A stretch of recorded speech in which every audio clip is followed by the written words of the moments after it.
안녕하십니까. 네. 네, 우리 구약성경 시편 8편을 열어주시기 바랍니다. 시편 8편입니다.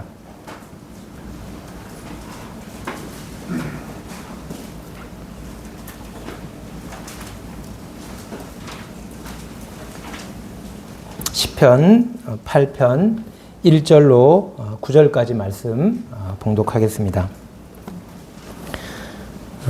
여호와 우리 주여, 주의 이름이 온 땅에 어찌 그리 아름다운지요. 주의 영광이 하늘을 덮었나이다. 주의 대적으로 말미암아 어린아이들과 젖먹이들의 입으로 권능을 세우시며 이는 원수들과 보복자들을 잠잠하게 하려 하심이니이다. 주의 손가락으로 만드신 주의 하늘과 주께서 베풀어 두신 달과 별들을 내가 보오니 사람이 무엇이기에 주께서 그를 생각하시며 인자가 무엇이기에 주께서 그를 돌보시나이까. 그를 하나님보다 조금 못하게 하시고 영어와 종기로 관을 씌우셨나이다. 주의 손으로 만드신 것을 다스리게 하시고 만물을 그의 발 아래에 두셨으니 곧 모든 소와 양과 들짐승이며 공중의 새와 바다의 물고기와 바닷길에 다니는 것이니이다. 여호와 우리 주여, 주의 이름이 온 땅에 어찌 그리 아름다운지요. 시편은 이제 8장까지 살펴보면 1편과 2편은 저자가 누군지, 이 시편의 저자가 누군지를 말하지 않고 있습니다. 어쩌면 시편과 1편과 2편은 시편 전체의 주제라고 할 만한 그런 말씀입니다. 시편 1편을 보면 복 있는 사람, 이렇게 하면 복을 받는다가 아니라 복 있는 사람으로 시작합니다. 이미 복을 가지고 있어요. 이 복 있는 사람은 어떻게 사는가? 여호와의 율법을 즐거워하고 그 율법을 주야로 묵상하는, 그래서 그의 모든 길이 형통하다는 거죠. 반면에 복 있는 사람이 있는가 하면 악인이 있습니다. 악인은 꾀를 내고 죄를 짓고 교만에 빠집니다. 그래서 결국은 망합니다. 그러니까 이 대선언이에요. 의인의 길은 하나님이 인정하시지만 악인의 길은 멸망할 거라고 하나님이 선언하셨습니다. 이 시편의 대전제이고 성경 전체의 전제입니다. 의인은 형통할 거다. 형통이라고 하는 말은 만사가 편안하다 이런 뜻이 아니라 목적을 이룬다는 거예요. 비유하자면 항해와 같습니다. 가야 할 목표 지점이 있어요. 근데 그곳을 향해서 가는 길에 풍랑이 있고 높은 파도가 있습니다. 그러나 그 풍랑과 파도를 뚫고 목표한 지점을 향해서 정해진 항로를 따라서 목표한 지점까지 정확하게 도달합니다. 물론 그 과정에 굉장히 많은 어려움들을 겪게 되죠. 반면에 악인의 길은 표류입니다. 표류. 거기도 풍랑을 맞이합니다. 그리고 바람이 부는 대로, 파도가 치는 대로 떠내려가는 겁니다. 어찌 보면 그 풍랑과 파도를 뚫고 지나가는, 항해하는 배보다 표류하는 배가 어쩌면 그 장면만 보면 더 쉬울 수도 있어요. 물결이 치는 대로 가면 되니까. 근데 항해를 하려면 물결이 가는 대로 가서는 안 돼요. 그러면 떠내려가잖아요. 그러면 표류하게 되거든요. 그걸 이기고 가야 됩니다. 그래서 엔진을 막 돌려야 하고, 옛날 같으면 막 노를 훨씬 더 많이 저어야 하고.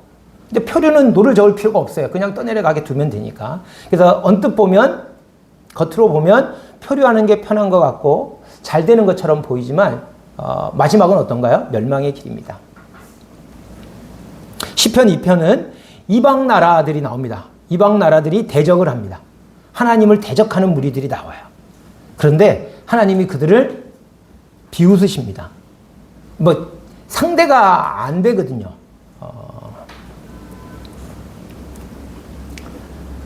그리고 하나님이 그 대적자들을 멸하시기 위해서 어떻게 하시냐면 아들을 보내세요. 내가 너를 낳았다. 그 아들을 왕으로 세우십니다. 그리고 그를 철장으로 이방 나라들을 다스리게 하셔요. 이방 나라들이 모여서 모의를 하고 하나님을 대적하려고 했으나 하나님이 그 멍에와 결박을 끊어버리겠다. 이러고 도전을 했으나 상대가 안 되는 게임인 거죠. 그냥 철장으로 박살을 내십니다. 이게 성경의 역사예요. 하나님의 역사입니다. 이 시편의 주제이기도 하고요. 근데 그걸 1편과 2편에 선언한 다음에 3편부터 오늘 저희가 읽은 이제 8편 그 뒤도 마찬가지인데 다윗의 시입니다. 실제 존재하고 있는 사람의 시예요. 현실이죠. 그러니까 3편부터 지금 7편까지 보면 현실은 1편과 2편에서 말한 것처럼 그렇게 그 하나님이 완벽하게 누가 보더라도 승리하는 그런 장면이 아닙니다. 3편부터 7편까지는 탄식시예요. 읽어보시면 다윗이 계속 하나님 앞에 부르짖습니다. 부르짖을 수밖에 없는 상황들이 생겨요. 다윗 주변에는 계속해서 대적들이 있습니다. 그 대적들이 작은 게 아니고 많습니다. 지난번에 말씀을 드린 것처럼 심지어는 아들까지, 친구들까지 함께 전장을 누비면서 생사고락을 함께 했던 전우들까지도 다윗에게를 대적하는 그런 무리들에 들어가는 현실 세계 속에서 다윗은 부르짖고 있습니다. 그리고 그 부르짖는 게 아주 처절해요. 그냥 조금 아플 때 시작된 부르짖음이 아니고요. 죽을 것 같은 거예요. 조금만 있으면 사망의 문으로 들어갈 것 같아요. 죽기 일보 직전까지 이르는 거죠. 죽을 지경에 처했어요. 그래서 부르짖습니다. 그래서 어찌하여 이렇게 나를 내버려 두십니까? 도대체 어느 때까지 참으시려고 하십니까? 뭐 이런 탄식들이 막 나옵니다. 물론 그 속에 믿음으로 하나님의 사랑과 보호하심을 찬양합니다. 그리고 구원받을 것에 대한 확신이 있습니다. 근데 현실은 녹록하지 않아요. 그러니까 그 부르짖을 수밖에 없는 현실 속에서 믿음으로 하나님의 구원을 확신하고 있는, 그리고 하나님의 사랑과 보호하심을 절대적으로 신뢰하는 삶을 살고 있는 현실 속에서 다윗은 그렇게 살았습니다. 시편 1편과 2편이 그렇게 하나님의 선언이, 하나님의 승리가, 의인의 승리가 선포되기 위해서 얼마나 많은 탄식과 고통이 있어야 하는지를 시편 전체를 통해서 볼 수가 있습니다. 우리가 읽은 8편은 그런 탄식 끝에 찬양하는 시입니다. 이 표제를 보면 다윗의 시 이렇게 돼 있고 인도자를 따라 깃딧에 맞춘 노래. 이 깃딧이 무엇인지 모릅니다. 정확하게. 여기 8편하고 시편 81편과 84편에 깃딧에 맞춘 노래라고 하는 표현이 나옵니다. 근데 그 깃딧이 뭔지는 정확히 알 수가 없지만 내용을 보면 내용이 되게 찬양하는 시예요. 그 전까지는 탄식하는 시였거든요. 내 부르짖음을 들어주십시오. 언제까지 참으시겠나이까? 막 이런 탄식하는 시였는데 여기는 여호와 우리 주여 주의 이름이 온 땅에 어찌 그리 아름다운지요. 찬양도 있잖아요. 이 시편 8편에다가 찬양을 붙여서 오늘날 많이 부르죠. 찬양하는 시입니다. 시편 81편과 84편도 동일하게 하나님의 승리와 능력을 찬양하는 시입니다. 그래서 이 깃딧이 굉장히 활기차고 기쁜 마음으로 부르는 그런 곡조라고, 우리도 이제 찬송에 보면 밝고 경쾌하게 뭐 이렇게 써 있는 것이 있잖아요. 그런 것처럼 깃딧도 아마 그런 뜻이다라고 그 내용을 보고 그렇게 학자들이 이야기를 합니다. 또 어떤 학자들은 이 깃딧이라고 하는 말이 뭐 저는 이제 이거는 참조할 수밖에 없는데 가드의 발음과 비슷하대요. 그래서 가드 사람들이 사용하던 악기다. 근데 저는 그걸 발견하고 그거 참 좋은 그 설명이다 이런 생각이 들었습니다. 이 다윗이 이 시를 언제 썼을까? 시편 8편을 언제 썼을까? 모르죠. 설명이 없으니까. 근데 저는 그 기띠시 가드의 악기라는 말을 들으면서 아마 이 시는 다윗이 골리앗을 무찌른 다음에 쓴 시가 아닐까. 이건 저의 그냥 생각입니다. 어쨌든 다윗이 오랜 경험들을 통해서 삶의 여러 가지 경험들을 했잖아요. 우리가 역사서에 보면 언뜻 그런 거 나오죠. 뭐 목동으로 칠 때는 양을 뭐 빼앗아 오는 뭐 곰이나 뭐 일이나 이런 게 있으면 뭐 가서 싸우기도 하고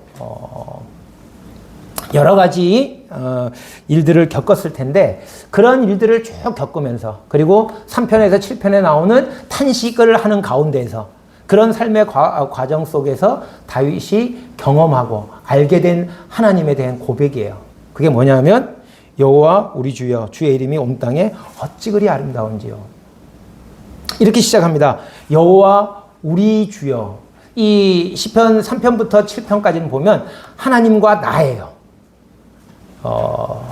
하나님이여 내 기도를 들어주시고 하나님이 나의 피난처가 되시고 하나님과 나로 이야기합니다. 근데 시편 8편에 와서 처음으로 여호와 우리 주여라고 합니다. 그러니까 이게 다윗과 하나님 사이의 관계가 아니라 우리 확대된 거죠. 아마 이스라엘의 대표로서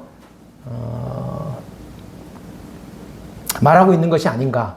아니면 이스라엘 백성들 가운데서 그러니까 여호와 은밀한 곳에서 다윗과 개인적인 관계가 아니라 공적인 자리에서 여기서 우리가 말할 때 하나님 우리 아버지 그러는데 골방에 살 때는 하나님 나의 아버지 이렇게 할 수 있잖아요. 근데 이런 자리에서 할 때는 우리 아버지죠. 여호와 우리 주여 주의 이름이 온 땅에 어찌 그리 아름다운지요. 도대체 온 땅에서 다윗이 무엇을 봤길래 뭘 보고 주의 이름이 그렇게 아름답다고 지금 찬양을 하고 있는 것일까요? 다윗이 찬양하고 있는 온 땅에 지극히 아름다운 주님의 이름이라고 하는 것은 무엇을 주의 이름이라고 하는 것은 사람들에게 나타내신 하나님의 모습입니다. 하나님이 계시하신 거예요. 사람들에게 자기를 계시하시는데 물론 여호와라는 이름이 있죠. 근데 그 여호와라는 이름만 가지고는 사람들이 하나님이 어떤 분이신지를 충분히 이해하기 어렵습니다. 그래서 하나님은 다양한 이름을 사용하셨어요. 우리가 지난번에는 여호와 이레도 나왔죠. 여호와 샬롬, 여호와 라파, 여호와 니시 이런 이름들을 사용하십니다. 그러니까 하나님께서 사람들에게 자신을 나타내시는데 무엇으로 나타내시냐면 이름으로 나타내셔요. 도대체 다윗이 하나님의 어떤 나타나심을 경험했길래 온 땅에 주의 이름이 어찌 그리 아름다운지요. 정말 아름답다. 온 땅에 아름다운 게 뭐가 있을까요? 온 땅에 어찌 그리 아름다운지 할 때 어떤 분들은 이 땅에 정말 아름다운 것들 많죠. 그런 것들을 생각하셨을 수도 있습니다. 그 속에도 하나님의 아름다운 이름이 있어요. 다윗이 그걸 보고 정말 땅에 있는 자연을 다 보니까 막 광활하게 펼쳐진 목초지와 막 수려한 산과 막 이런 것들을 보면서 너무 감동이 돼가지고 여호와 우리 주여 주의 이름이 온 땅에 어찌 그리 아름다운지요라고 고백을 했을까요? 1절 후반부에 보면 주의 영광이 하늘을 덮었나이다. 영광이라는 말도 똑같은 거예요. 영광이라는 말도 주의 어떠하심이 드러난 겁니다. 그래서 이름이라는 말과 거의 같은 의미로 이해하셔도 되는 땅에서 그 이름이 아름다우실 뿐만 아니라 하늘에서도 주의 영광이 하늘에 가득하대요.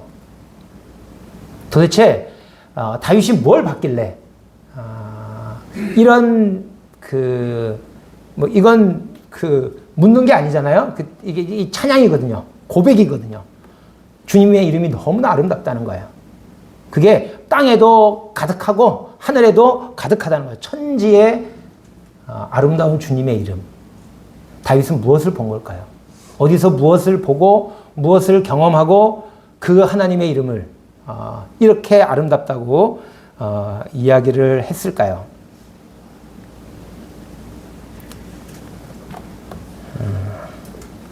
이 시편 8편이 3편부터 7편까지 그 탄식의 과정을 거치면서 그가 경험하고 알게 된 그 하나님의 아름다운 이름을 노래하고 있습니다. 온 땅에 주의 이름이 어찌 그리 아름다운지요. 어떤 이름을, 무엇을 보고 어떤 이름을 찬양하는 걸까요? 자연에 깃든 그 정말 오묘한 자연을 바라보면서 온 땅에 주의 이름이 어찌 그리 아름다운지라고 다윗이 고백했을까요? 2절에 나옵니다.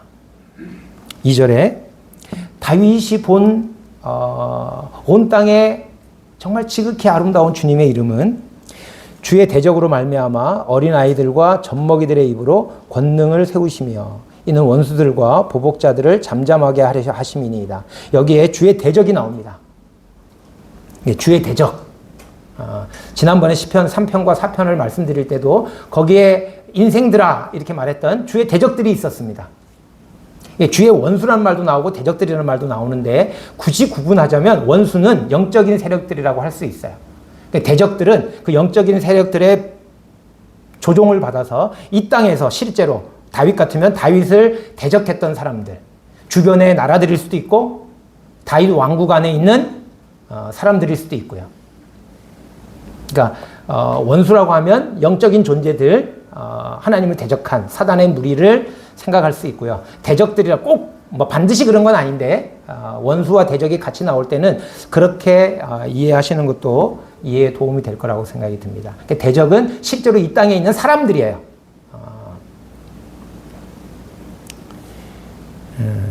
주의 대적으로 말미암아 대적은 다윗을 대적하고 다윗의 편이신 하나님을 대적하는 그 다윗의 대적을 다윗은 주의 대적이라고 다윗과 자신과 하나님을 동일시한 거죠.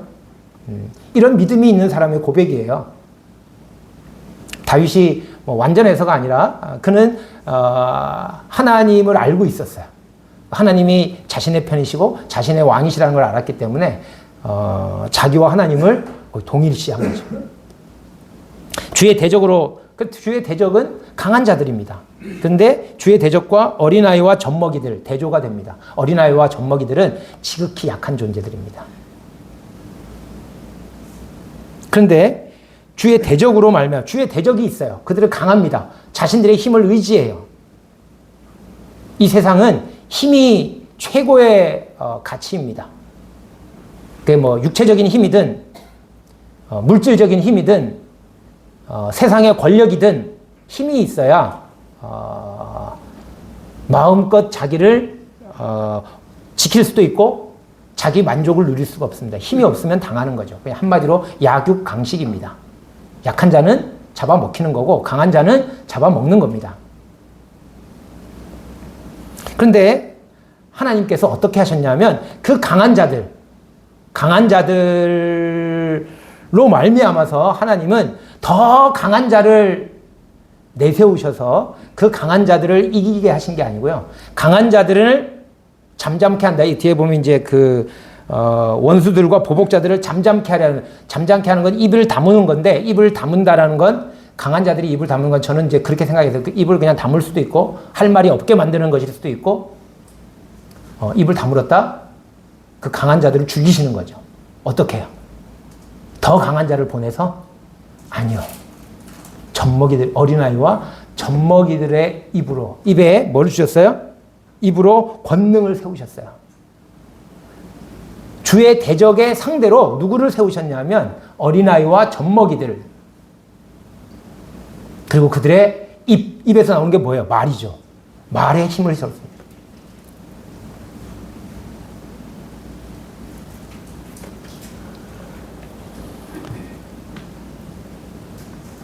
어떤 장면이 다윗이 어떤 장면에서 이런 주의 대적으로 말미암아 어린아이와 젖먹이들의 입으로 권능을 세우시며 이는 원수들과 보복하는 자들을 잠잠케 하려 하심이니라.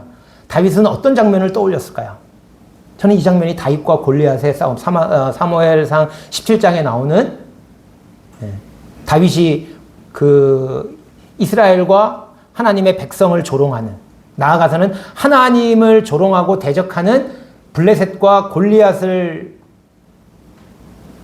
쳐부수러 나갈 때 사울이 뭐라 그랬냐면, 너 상대가 안 된다.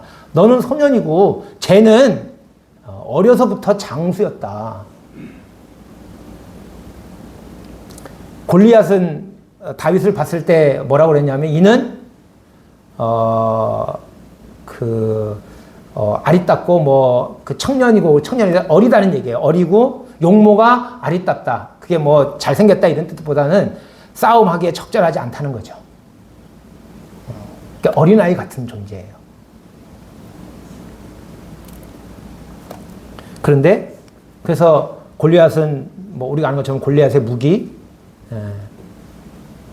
칼, 창으로 나아가지만 다윗은 같은 골리앗보다 더 뭐 든든한 칼, 뭐 더 든든한 창 이런 걸로 간 게 아니고요. 만군의 하나님 여호와의 이름으로. 물론 물맷돌을 썼지만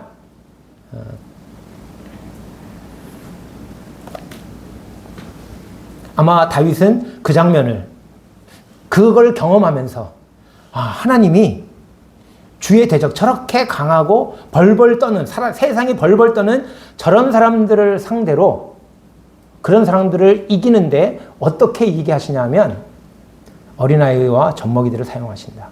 조금 더 확대해 보면 세상의 나라들이 강합니다. 이스라엘은 지극히 미약해요. 하나님이 이스라엘을 택하신 이유가, 이스라엘이 다른 모든 민족들보다 정말 이 민족은 아무리 공격을 하고 뭐 없애려고 해도 결코 쓰러지지 않는 강인함을 가진 민족이다. 이래서 이스라엘을 택한 게 아니에요. 끝까지 믿음을 지킬 만하다. 야, 얘는 작지만 진짜 단단하구나. 이렇게 해서 이스라엘을 택한 게 아니고요. 세상에서 제일 약한 민족이에요.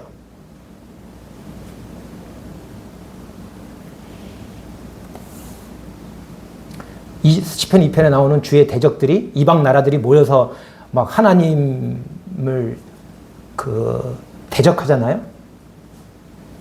근데 그들을 이기기 위해서 하나님이 택하셨는데, 누굴 택하셨냐면 세상에서 제일 약한 민족 이스라엘을 택하셨습니다.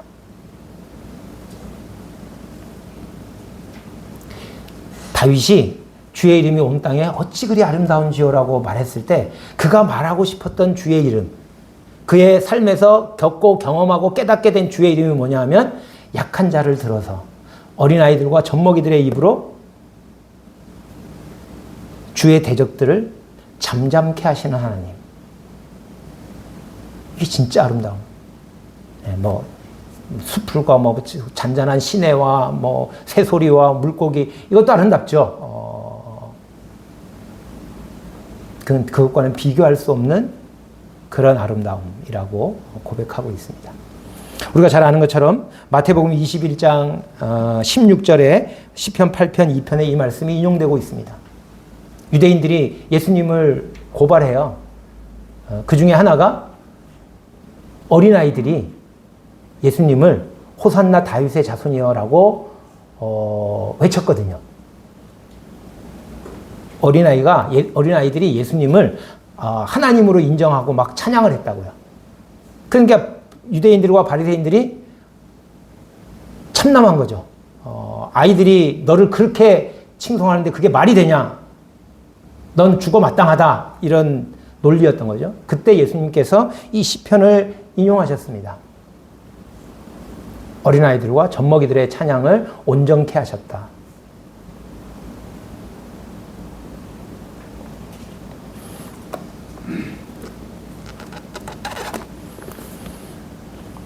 (3절에) 보면 땅뿐만 아니라 하늘도 봅니다. 주의 손가락으로 만드신 주의 하늘과 주께서 베풀어 주신 달과 별들을 내가 보니. 여기는 뭐 우리 도시에 사시는 분들이라 하늘을 바라보고 하늘이 정말 어마어마하구나 이런 느낌을 잘 못 가지십니다. 뭐 어리실 때 그런 경험이 있으셨을지라도 오래된 일이고 그 감탄은 시간이 지나면 약해집니다. 근데 저희가 이제 학교에서 아이들을 가르칠 때 뭐 제가 과학이니까 이런 파트를 가르칠 때가 있거든요. 우주와 은하에 대한 그 내용이 나와요. 그래서 이제 아이들에게 조금 설명을 하면 아이들도 야, 우주가 정말 대단하구나. 그냥 우주가 크다 이러는데 막 이제 숫자로 막 계산을 해요. 그러면 애들이 뭐 이럽니다. 어마어마하다는 걸 알아요. 만약에 우리 예배당이 우리가 아는 우주라면 지구는 얼마만하다고 표현을 하면 적절할까요? 뭐 비유할 수는 없겠지만 여기 있는 어떤 먼지 하나도 너무 큰 것 같아요. 여기 있는 먼지 하나도 아마 우리 태양계 정도는 되지 않을까. 근데 그게 지구라고 하더라도 여기 방 안에서 이 지구 그 먼지 하나가 사라졌어요. 그러면 이 안에 엄청난 변화가 일어날까요? 물론 그런 것들이 서로 다 연결이 돼 있어서 뭐 작용을 미치긴 하겠죠. 그러나 별일 없습니다. 지구가 갑자기 통째로 사라지면 우주에 어마어마한 일이 일어날까요? 어마어마한 일 안 일어납니다. 우리에게는 어마어마한 일이죠. 70억의 인류가 한꺼번에 존재가 사라지는 어마어마한 일이지만 우주에서는 아무것도 아니에요. 그래서 우주를 제대로 연구하는 사람들은 땅의 일에 연연해 하지 않습니다. 지구에서 땅 따먹게 하는데 관심이 별로 없어요.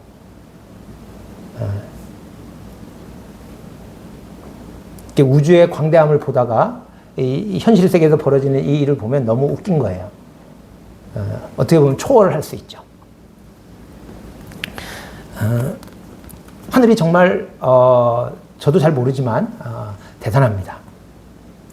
다윗이 그걸 봤어요. 다윗 시대 때는 하늘을 보면 진짜로 별이 쏟아진다는 걸 느꼈을 거예요. 성도님들은 별이 쏟아지는 걸 보신 적이 있으신가요? 최근에? 아주 어렸을 때 혹시 기억을 더듬어서 시골에 사셨던 분들이 그걸 기억하실지 모르겠지만 그 희미한 기억 말고요. 보신 적 없으시죠? 언제 한번 보러 가면 참 좋을 것 같아요. 정말 하늘의 별들이 쏟아지는 걸 다윗은 맨날 봤어요, 밤마다.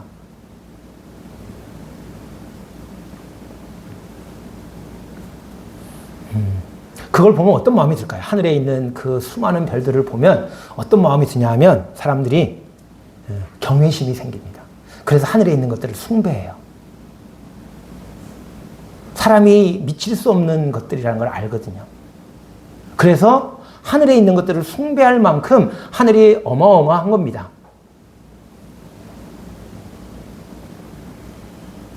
이래서 사람들이 하늘에 있는 것들을 숭배하는구나. 태양을 숭배하고 저 별들을 숭배하고 하는 게 우주를 알면 이해가 되죠.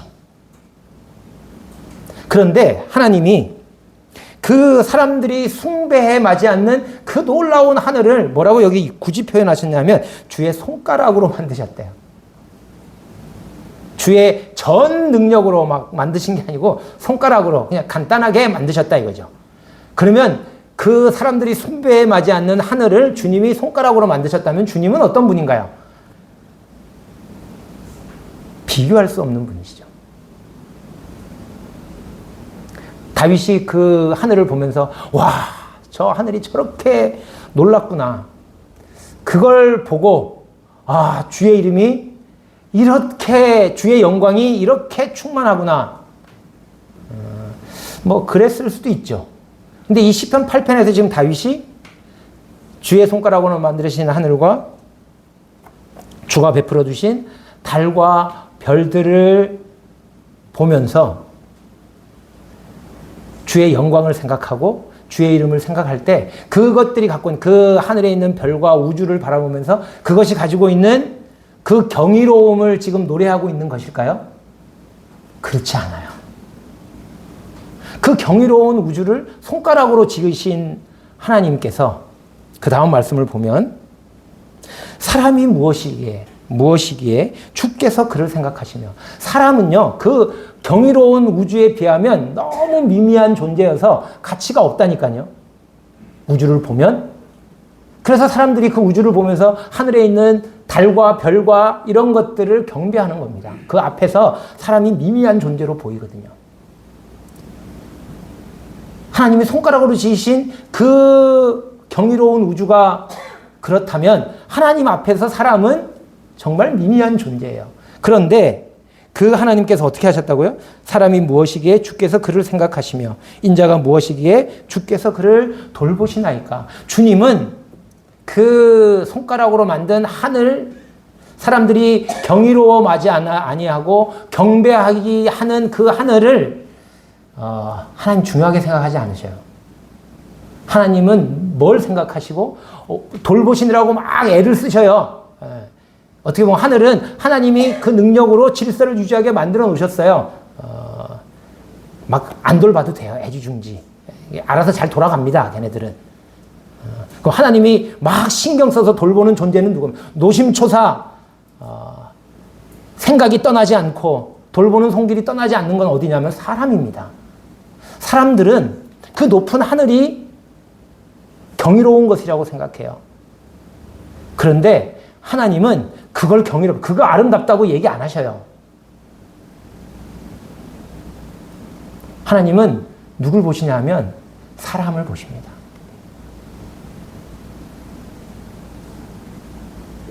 사람이 무엇이기에 주께서 그를 생각하시며 인자가 무엇이기에 주께서 그를 돌보시나이까.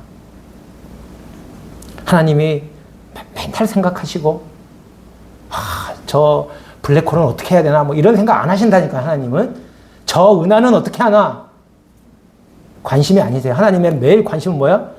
사람. 날마다 돌봐요.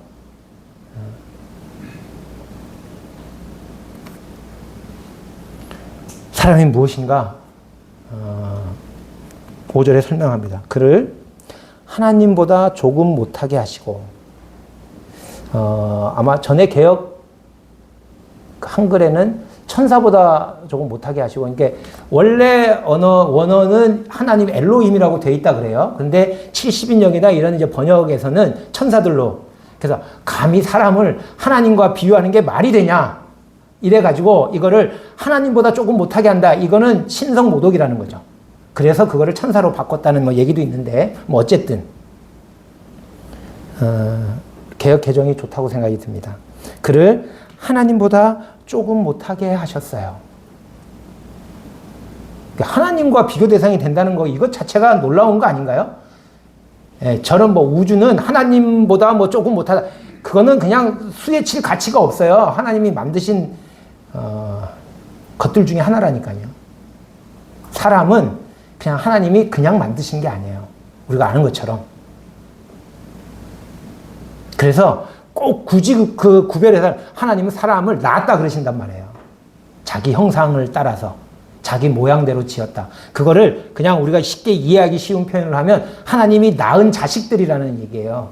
그 자식과 그 집에 있는 물건을 어떻게 비교하겠습니까? 조금 못하게 하셨대요. 뭐가 떠오르시나요? 에덴 동산에는 모든 것들을 다 먹게 하시고 다스리게 하셨어요. 근데 딱 하나 금하셨어요. 선악을 알게 한 나무의 실과는 먹지 말라. 이건 하나님 거예요. 조금 못하게 하신 거예요. 조금 못하게 했다니까 뭐 그 하나님이 형편없는 사람은 뭐 하나님하고 비교 상대 안. 하나님 우리 입장에서 사실 그렇죠. 그 하나의 차이가 어마어마한 차이지만 하나님 입장에서는 사람을 높일 수 있는 가장 높은 존재를 창조하셨어요. 하나님과 하나님의 형상을 따라서 지으셨다니까요. 하나님의 모양대로 창조하셨다니까요. 선악을 알게 한 나무의 실과를 먹지 못하게 하셨어요. 먹는 날에는 정령 죽으리라. 사람에게는 죽음이 예고되어 있습니다. 하나님은 죽음이 없으신 분이에요. 천사도 죽지 않습니다. 근데 사람은 죽음을 경험할 수 있는 존재예요. 그러니까 하나님보다 조금 못하게 했다고 하는 의미가 그런 의미라고요. 이 말씀이 히브리서 2장에 가면 인용이 되고 있습니다. 거기는 이제 천사들보다 조금 못하심을 천사들보다 조금이라고 안 돼 있고요. 잠시 동안.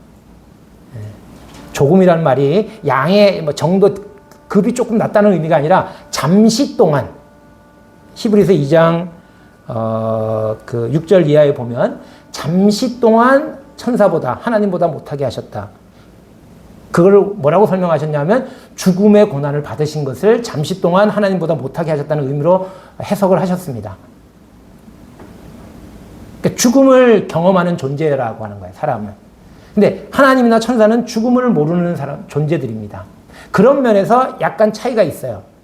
그렇지만 이 말씀은 하나님보다 조금 못하게 하셨다라고 하는 것은 사람을 정말 영광스럽게 창조하셨다는 뜻이에요. 하나님과 같은 존재로 창조하셨다.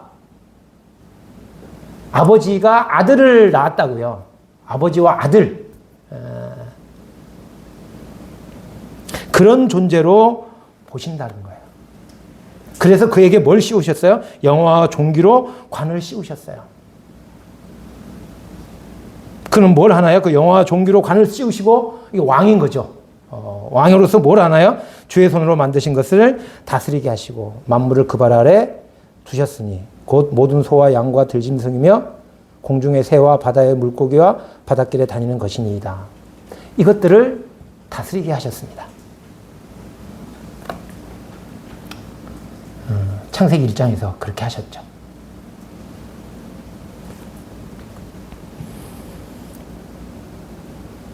지금 다윗이 하늘을 바라보고 주의 손가락으로 지으신 주의 하늘과 주가 베풀어 두신 달과 별들을 보고 야 정말 이런 광대한 우주와 저 신비로운 사람이 닿을 수도 없는 저런 정말 사람은 변하고 천지는 변하는데 하늘은 뭐 변한 적이 없어요.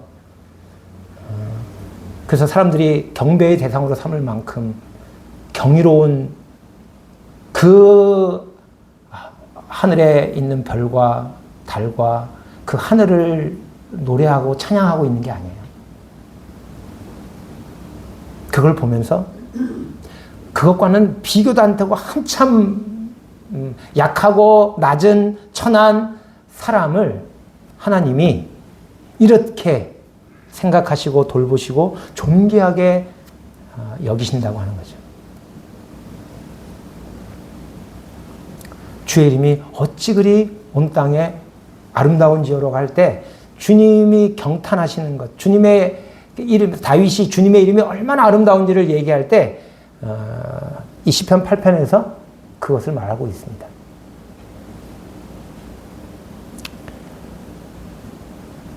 (6절) (7절) (8절처럼) 하나님께서 창세기 1장에서 하셨어요.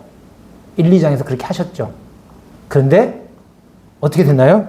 이렇게 만드셨는데 다스리게 하시고 발 아래 두셔서 다 다스리게 했는데 어떻게 했나요? 범죄함으로 인해서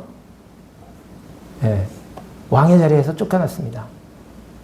쿠데타를 일으킨 거죠. 하나님이 그러니까 뭐 우리가 이제 많이 들어서 아는 것처럼 성경에 나오는 예를 들자면 바로가 요셉을 그 보좌 빼고는 다 줬어요. 요셉에게. 실권은 누구에게 있나요? 요셉에게 있습니다. 요셉이 애굽 전체를 다스립니다. 요셉이 하나 범하지 못하는 건 뭐가 있냐 하면 왕권, 왕의 자리를 넘보면 그날로 요셉은 끝이에요. 요셉이 뭐 다스려 보니까 모든 애굽의 신하와 손해들 다 요셉에게 절하거든요. 자기가 그렇게 몇 년 살다 보면 자기가 왕 된 것 같아요. 왕은 그냥 뒷반 늙은이에요. 모든 정권을 뭐 요셉이 결제도 맡으러 안 가요. 네가 알아서 다 해 이러는데 그 요셉의 마음이 높아질 수 있잖아요. 그래서 실질적으로 뭐 왕은 하는 일도 없고 내가 왕인데 그럼 뭐 왕자리에 내가 앉지 이러는 순간 요셉은 뭐예요? 끝납니다. 우리가 아는 사탄이 그렇게 했겠죠.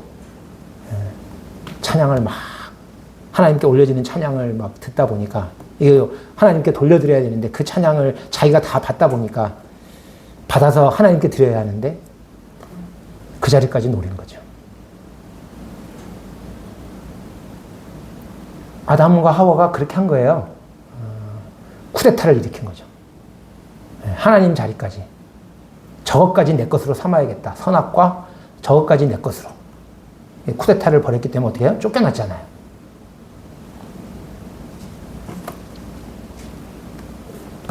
그래서요. 그래서 어떻게 그걸로 끝인가요? 쫓겨나가지고 그냥 끝났나요? 그렇지 않습니다. 시편에 지금 1절에서 여호와 우리 주여 주의 이름이 온 땅에 어찌 그리 아름다운지요 했잖아요. 근데 시편 8편 9절에 가면 여호와 우리 주여 주의 이름이 온 땅에 어찌 그리 아름다운지 똑같은 말이 두 번 반복되고 있습니다. 저는 8절까지 다윗이 한 다음에 하나님이 이렇게 하셨는데 사람을 이렇게 존귀하게 창조하시고 이렇게 다스리게 했는데 지금 다윗과 사람들을 보면 그런가요? 다윗도 사람이고 다윗의 대적들도 사람이에요. 그들도 다 하나님이 존귀하게 지으셨다고요. 저 하늘에 있는 별들과는 비교도 안 되는 그런 존재들이라고요. 블레셋도 그렇고 에돔도 그렇고 모압도 그렇고 암몬도 그렇고 아람도 그렇고 다 그들도 사람이잖아요. 하나님이 그렇게 지으신 존재들이에요. 근데 그들은 다 하나님을 대적하고 있어요. 하나님이 그렇게 사람을 생각하시고 돌보셨는데 그 결과가 뭐냐고요. 이사야서 1장에 보면 내가 자녀를 양육하였거늘 저들이 나를 거역하였도다. 소는 그 임자를 알고 나귀는 그 주인의 구유를 알건만은 이스라엘은 알지 못하고 나의 백성은 깨닫지 못하는도다. 다윗도 하나님이 이렇게 사람을 존귀하게 창조했는데 이 사람이 어떻게 해요? 망가졌어요. 어떻게 망가졌느냐? 시편 9편을 보면 시편 9편을 보면 다윗의 시 인도자를 따라 문립변에 맞춘 노래. 이 문립변은 아들의 죽음을 노래하는 거래요. 그러니까 아들이 죽었어요. 그러니까 노래니까 이건 무슨 노래예요? 슬픈 노래죠. 애가입니다. 애가. 근데 그 앞부분을 보면은요. 내가 1절을 보면 내가 전심으로 여호와께 감사하오며 주의 모든 기인한 일들을 전하리이다. 내가 주를 기뻐하고 즐거워하며 지존하신 주의 이름을 찬송하리니. 문립변이라고 돼 있는데 아들의 죽음을 슬퍼하는 노래가 아니고 막 감사하고 기뻐하고 즐거워 찬양을 하고 있거든요. 근데 이제 시편 9편을 읽어보면 이방 나라들이 나옵니다. 근데 이방 나라들이 뭐라고 이야기를 하냐 하면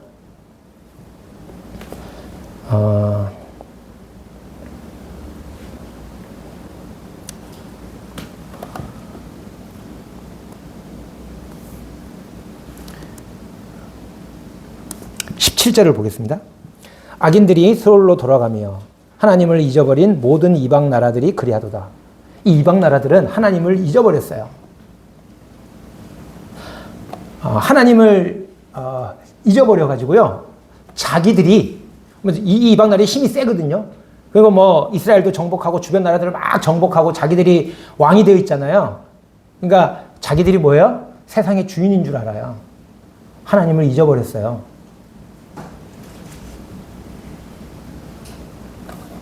그래서 다윗도 지금 이 이방 나라들의 공격을 받아가지고 풍전등화의 위기에 처했었어요.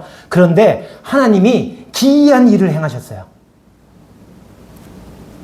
3절에 보니까 주의 내 원수들이 물러갈 때 주 앞에서 넘어져 망함이니이다. 주께서 나의 의와 송사를 변호하셨으며 보좌에 앉아서 의롭게 심판하셨나이다. 이방 나라들을 책망하시고 악인들을 멸하시며 그들의 이름을 영원히 지우셨나이다. 원수가 끊어져 영원히 멸망하였사오니 주께서 무너뜨린 성읍들을 기억할 수 없나이다. 아니 이 강대한 이방 나라들이 하루아침에 이렇게 됐다니까. 이스라엘이 뭐 힘이 세가지고 그들을 무찌른 게 아니에요. 하나님이 그렇게 하셨대요. 그래서 하나님이 하신 기이한 일, 그걸 지금 찬양하고 있고 선포하고 있고 전하고 있습니다. 근데 그 이방 나라들이 뭐라고 얘기를 했냐? 하나님을 잊어버렸어요. 그래서 자기가 왕인 줄 알아요. 그래서 다윗이 뭐라고 기도하냐면 9장 19절을 보시면 여호와여 일어나서 인생으로 승리를 얻지 못하게 하시며 이방 나라들이 주 앞에서 심판을 받게 하소서. 여호와여 그들을 두렵게 하시며 이방 나라들이 자기는 인생일 뿐인 줄을 알게 하소서. 그들이 인생이에요. 하나님께 지음받은, 하나님이 존귀하게 해주셨지만 하나님과는 비교가 안 되는 존재예요. 하나님이라는 하는 주인이 있는 피조물이에요. 그런데 이들이 하나님을 잊어버렸기 때문에 자기가 주인인 줄 알고 살았단 말이에요. 그래서 다윗이 지금 뭐라고 얘기하고 있냐면 이방 나라들이 자기들이 인생일 뿐인 줄을 알게 해달라고. 이방 나라들은 그런데요. 그럼 뭐 이스라엘 나라는 다 그러냐? 이제 시편을 보면 이게 9편과 시편이 우리 지금은 구분되어 있지만 뭐 다른 번역본에는 9편과 시편이 같은 하나의 시로 되어 있다 그래요. 우리에도 그냥 뭐 아무 얘기 없이 시편이 바로 튀어나오잖아요.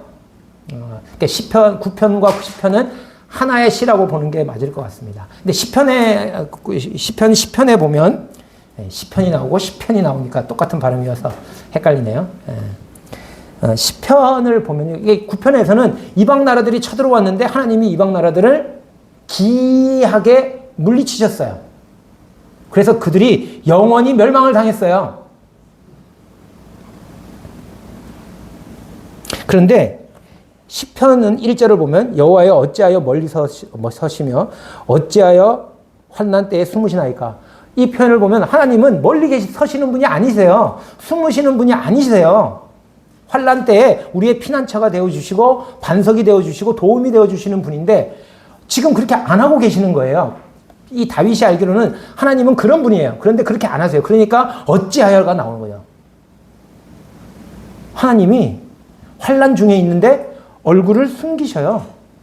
그러니까 계속 환난을 당하는 거죠, 지금. 9장에서는 이방 나라들이 쳐들어왔을 때 그들을 기이하게 내쫓으셨다니까요. 그들이 돌아갈 때 엎드러져가지고 그냥 망했어요.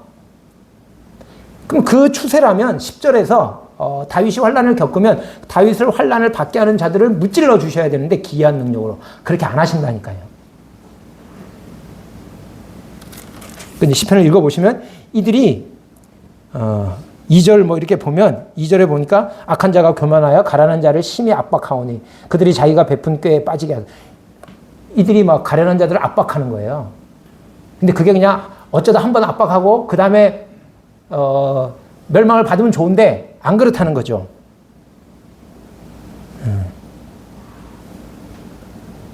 4절을 보니까 악인은 그의 교만한 얼굴로 말하기를 여호와께서 이를 감찰하지 아니하신다 하며 그의 모든 사상에 하나님이 없다 하나이다. 그의 길은 언제든지 견고하고 주의 심판은 높아서 그에게 미치지 못하오니 이는 그의 모든 대적들을 멸시하며 그의 마음에 이르기를 나는 흔들리지 아니하며 뭐 이렇게 이 악인들이요 하나님을 알아요. 근데 하나님이 자기들 감찰 안 하신대. 노타치 하고 계시는 거예요. 그러니까 그들이 자기들이 뭐 나쁜 짓을 했는데 하나님이 막 당장 혼내실 줄 알았는데 아무 일도 안 하세요? 야, 안 들켰다, 하나님께. 그리고 그걸 계속하고 있는 거예요. 계속 하는데 하나님이 계속 내버려 두시는 거예요. 네, 오래 참으시는 게 아니고요. 오래 참으신다고 하는 표현은 이 사람을 변화시키기 위해서 오래 참는 거죠. 하나님은 오래 기다리세요, 심판을. 오래 참으시는 게 아니에요. 악인들에 대한 심판을 오래 악인들에 대해서 오래 참지 않으세요. 의인들에게 오래 참으시는 거지. 왜냐하면 의인들을 바르게 만드시기 위해서 오랜 시간 동안 참고 기다리시는 거예요. 악인들은 심판을 오랫동안 기다리고 계시는 거예요. 오래 참으신다는 거하고는 느낌이 좀 다르죠. 근데 그 오래 기다리는 동안에 의인들은 죽을 맛이에요. 악인들은 기고만장해요. 이런 시절이 있다는 거야. 9장에서는 이방 나라들을 물리쳐 주셨는데 이 10장에서는 악인들을 물리치지 않으세요. 오래도록 악인들의 압제 속에서 고통을 당하게 내버려 두십니다.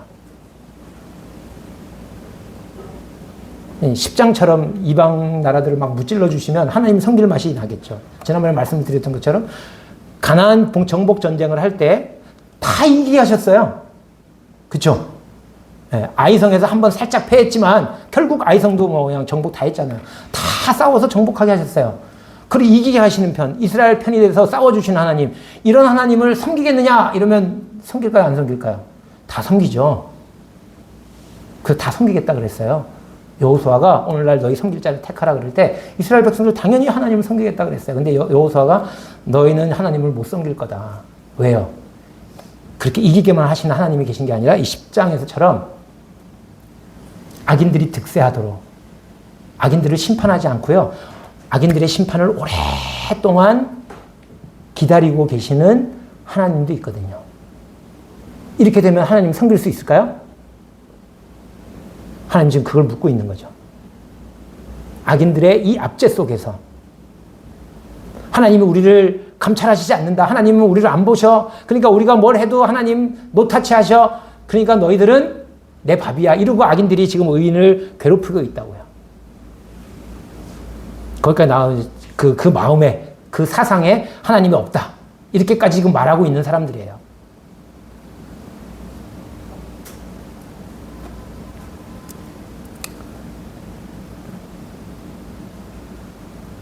고통과 환난과 멸시를 받으면서도 그 고통과 환난과 멸시 때문에 하나님을 간절히 찾고 가까이 하는 기회로 그와 같은 시간들을 주셨다는 걸 알고 그런 속에서도 여전히 믿음으로 하나님을 섬길 수 있는가를 물으시는 거죠. 어쨌든 이방 나라들 하나님을 잊어버린 사람들이 생깁니다. 그래서 자기가 주인인 줄 아는 사람들이 나타났어요. 그리고 하나님이 우리를 감찰하시지 않아. 내가 악을 행해도 하나님은 우리를 보시지 않아. 눈을 감으셨어. 저 가련한 자들이 외쳐도 그들의 외침을 들으시지 않아. 눈을 감으셨어. 그들을 향해서 얼굴을 숨기셨어. 그러면서 기고만장한 시편 1편과 2편이 현실 속에서는 공허한 소리 같아 보이는 그런 현실이 있단 말이에요. 다윗이 그걸 알죠. 그걸 몸소 경험하고 있잖아요. 그래서 하나님이 사람을 그렇게 생각하시고 돌보시고 존귀한 자로 만드셨는데 실패했다는 걸 다윗도 알고 있죠. 그런데 어떻게 시편 8편 마지막 절에 여호와여 우리 주여 주의 이름이 온 땅이 어찌 그리 아름다운지요 이렇게 말할 수 있냐 이거죠.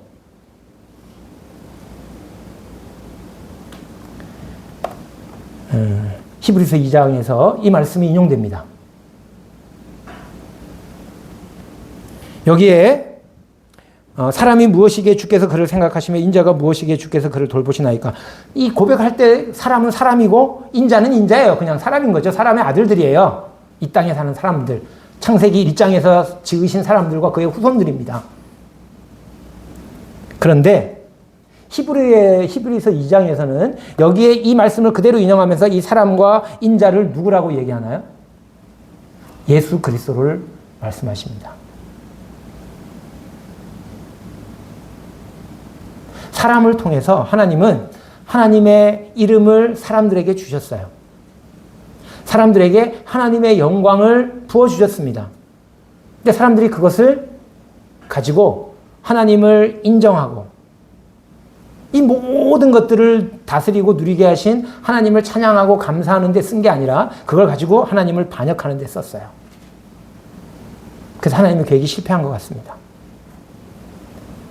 주의 이름이 온 땅에 아름다운 게 아니라 주의 이름이 먹칠을 당했어요. 자식을 양육했는데 자식이 거역했대요.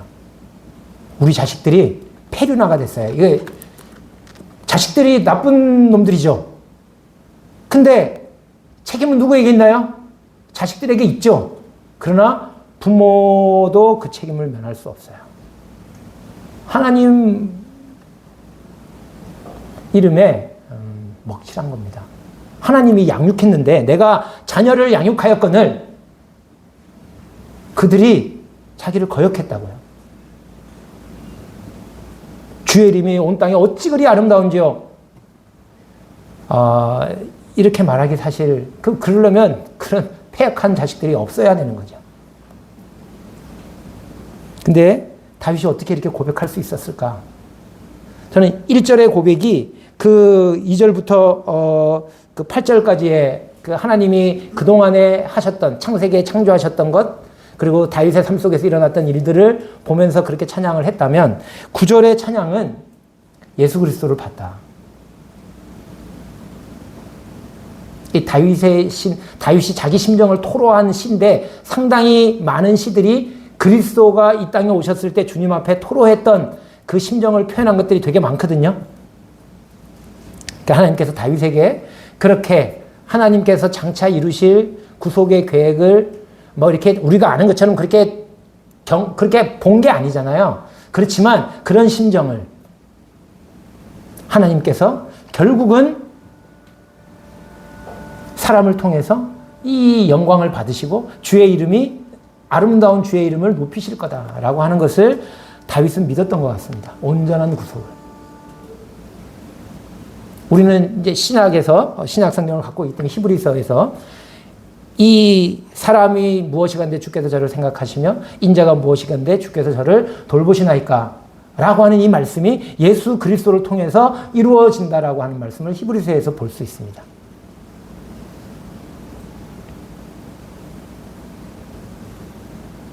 만물이 그 발 아래 복종하게 하실 거예요. 근데 아직 다 복종하지 않았어요. 히브리서에서 그걸 얘기하고 있습니다. 왜? 하나님보다 조금 못하게 주님도 죽음을 경험하셨거든요. 죽음의 고난을 받으셨어요. 그 죽음의 고난을 받으신 그 주님을 아버지 하나님께서 영광과 존귀로 관을 씌우셨습니다. 모든 이름보다 지극히 높은 이름을 주셨어요. 그리고 그 발 아래 복종하게 하셨습니다.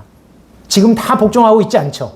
그러나 하나님의 때가 되면 모두가 다 그 발 아래 복종하게 될 것입니다. 중요한 건 지금 복종하는 자들. 모든 사람들이 다 복종하지 않는데 모든 사람들이 다 복종할 때 복종하는 건 그건 힘에 의해서 어쩔 수 없는 거예요. 그러니까 모두가 다 하는 거죠. 그건 믿음이 아닙니다. 그건 순종이 아니에요. 그건 진정한 경배가 아닙니다. 다른 사람들은 복종하지 않는데 지금 복종하고 있는 자들.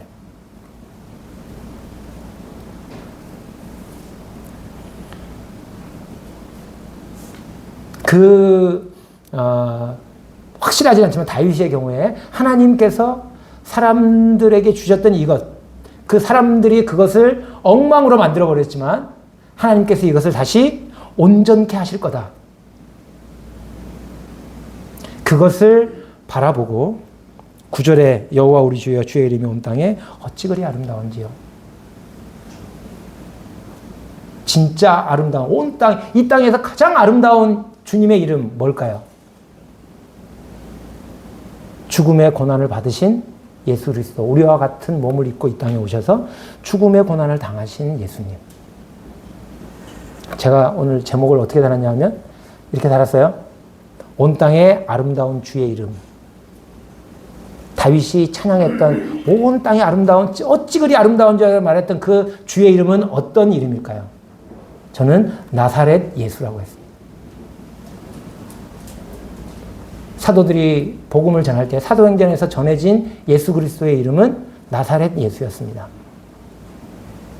왜 굳이 나사렛을 붙여가지고 나사렛이라는 이름을 들으면 사람들이 무시합니다. 멸시합니다. 근데 나사렛에서 선한 것이 나올 수가 없어요. 그러니까 예수님 앞에 나사렛이라고 붙이면 사실 안 돼요. 사실 나사렛 예수도 아니잖아요. 베들레헴의 예수님이시지. 베들레헴에서 태어나셨는데. 근데 굳이 왜 나사렛 이름을 붙여가지고 다윗의 자손 예수 이렇게 전화해도 좋잖아요. 그것도 뭐 좋은 이름이잖아요. 근데 다윗의 자손 예수도 아름다운 이름이에요. 그런데 정말 온 땅에 가장 아름다운 이름 나사렛 예수.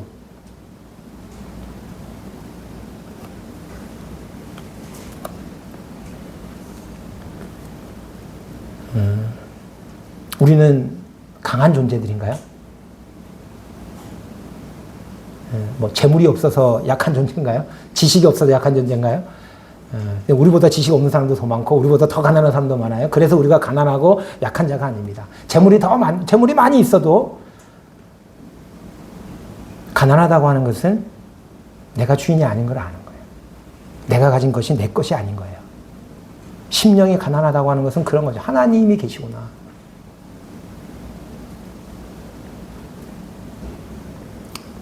또 우리 중에도 실제적으로도 가난한 사람들이 있습니다. 약한 사람들이 있어요. 왜 나는 이렇게 약하게 만드셨나? 왜 나는 이렇게 가난하게 만드셨나? 누구는 건강한데 나는 왜 맨날 병약하게 만드셨나? 누구는 삶이 평탄한데 나는 왜 이렇게 남들이 가지 않은 그 길을 가는가? 그리고 왜 그러냐가 아니라 하나님은 그런 사람들의 입을 통해서 찬양과 경배를 받으십니다. 그런 사람들이 하나님을 찬양하는 걸 통해서 강한 자들을 잠잠케 하시는. 그러니까 내가 약한 자면 우리가 해야 할 일이 있어요. 뭘 해야 될까요? 우리의 입으로 뭘 해야 될까요? 약한데 지지리도 못 살고 가진 것도 없는데 그럼 맨날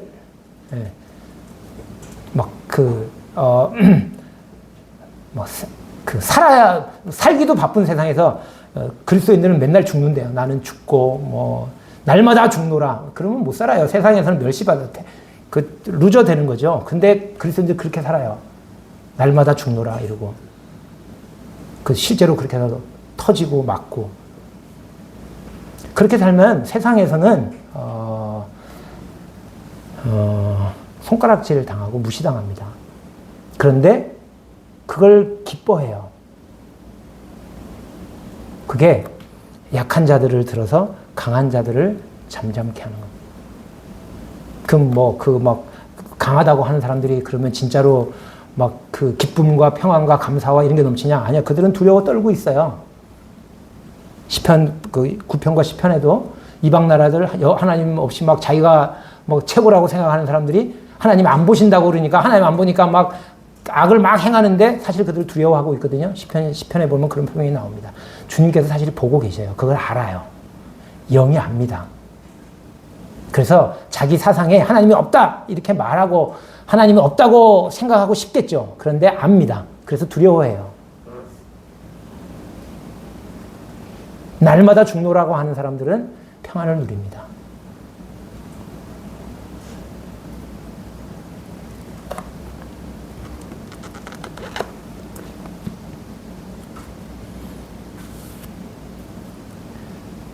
하나님께서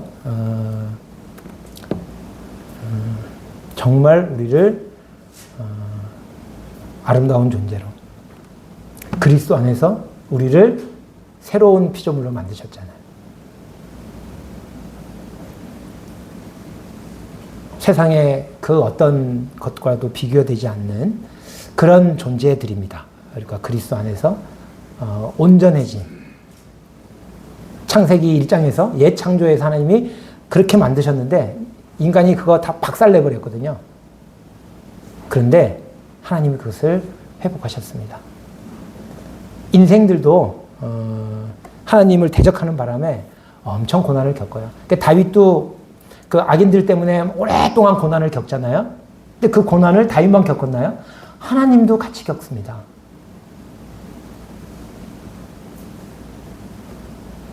루시님이 고난을 받으셨잖아요. 그리고 우리를 새로운 피조물로 창조하셨어요. 우리 연약한 자들이고 가련한 자들입니다. 이 세상이 볼 때.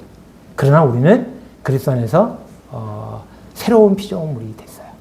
그럼 우리가 뭘 해야 할까요? 우리가 어린아이고 젖먹이라면 우리의 입으로 하나님을 찬양해야 합니다. 우리의 삶으로 하나님의 아름다우심을 드러내야 됩니다.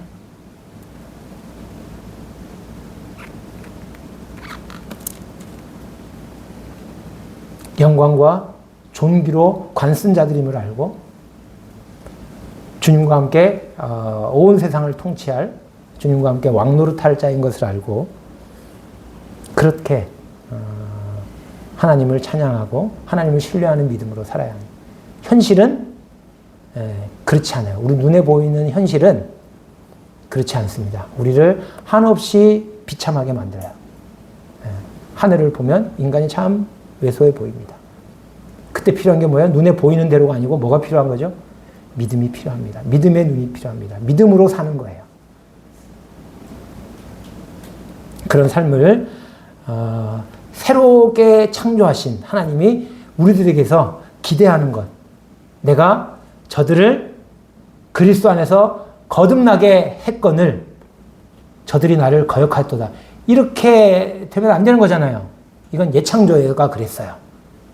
네, 새로운 창조는 하나님께서 그들을 거듭나게 하셔서 내가 저들을 거듭나게 했더니 그들에게서 나온 게 뭐예요? 찬양과 감사와 신뢰와 믿음입니다. 현실이 녹록하지 않아요. 그럼에도 불구하고 흔들리지 않는.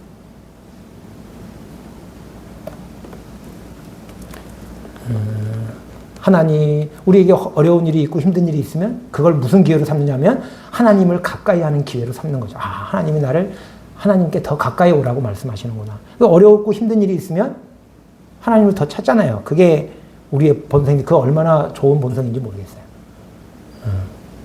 그래서 우리의 삶이 어려울 때마다 아, 왜 나한테 이런 일이가 아니라 아, 하나님께서 나를 가까이 부르시는구나. 그렇게 믿고 하나님을 감사하고 찬양하는, 그러면서 하나님을 여전히 변함없이 섬기는 삶을 살겠는가를 우리에게 묻고 우리가 아멘, 그렇습니다라고 답하시기를 기다리시고, 주님은 그렇게 기다리실 만 하셔요. 그럴 만큼 하셨어요. 할 만큼 하신 분이십니다. 우리의 삶이 굴곡진 인생을 살겠지만 주님이 우리를 어떻게 생각하시고 어떻게 돌보시는지를 기억하시면서 풍파와 항해를, 풍랑을 뚫고 주님이 목표하셨던 그 목표 지점에 이르기까지 항해를 마치시는 저와 성도님들이 되었으면 좋겠습니다.